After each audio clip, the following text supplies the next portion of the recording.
Hello everyone, HTML syntax সম্পর্কিত পরবর্তী ভিডিওতে আপনাকে সবাইকে স্বাগতম। এই ভিডিওতে আমরা জানব HTML কমেন্ট। এখন HTML কমেন্ট কিভাবে লিখতে হয় সেটা আমরা জানব। আমাদের কোড বেজের কিছু অংশ আমরা যদি চাই যে টেম্পোরারি আমরা দেখাবো না অথবা আমাদের কোডে থাকবে কিন্তু আমাদের ডিসপ্লেতে সেটাই আসবে না, তাহলে আমরা HTML কমেন্ট ব্যবহার করতে পারি। যেমন এখানে আমাদের একটি হ্যালো ওয়ার্ল্ড আছে যেটি h2 ট্যাগের ভিতরে আছে।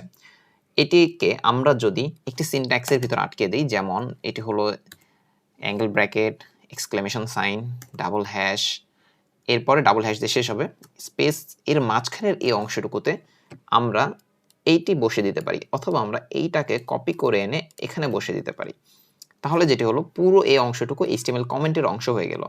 তার মানে আমাদের ব্রাউজার যখন এই ফাইলটিকে রিড করা শুরু করবে, আমাদের এই পি ট্যাগটাকে আউটপুট দেখাবে, এই পি ট্যাগকে আউটপুট দেখাবে, এই H1 ট্যাগটাকে আউটপুট দেখাবে, কিন্তু এই H2 ট্যাগটাকে সে ইগনোর করবে কারণ এটি একটি কমেন্টের ভিতরে আছে। এরপর এই ট্যাগটিকে রান করবে সে।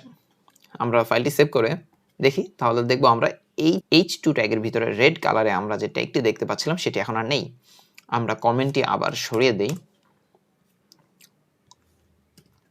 তাহলে দেখব আবার চলে আসছে।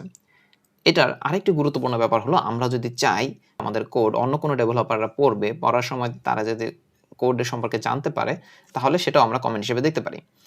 আমরা কমেন্ট হিসেবে আবার লিখতে পারি angle bracket, exclamation sign, double hyphen, এরপর আমরা লিখতে পারি this code will show H or heading 2 with red color। এর মানে হলো এখানে আমরা যে লেখাটি লিখছি এটি ব্রাউজারে আসবে না বা আমাদের এটি কোনো কাজ করবে না আসলে, কিন্তু আমাদের অন্য কোনো ডেভেলপার আমাদের এই কোড পড়তে গেলে এটি সম্পর্কে তারা জানতে পারবে। এটি আমাদের কোডের রিডেবিলিটি বাড়ায়।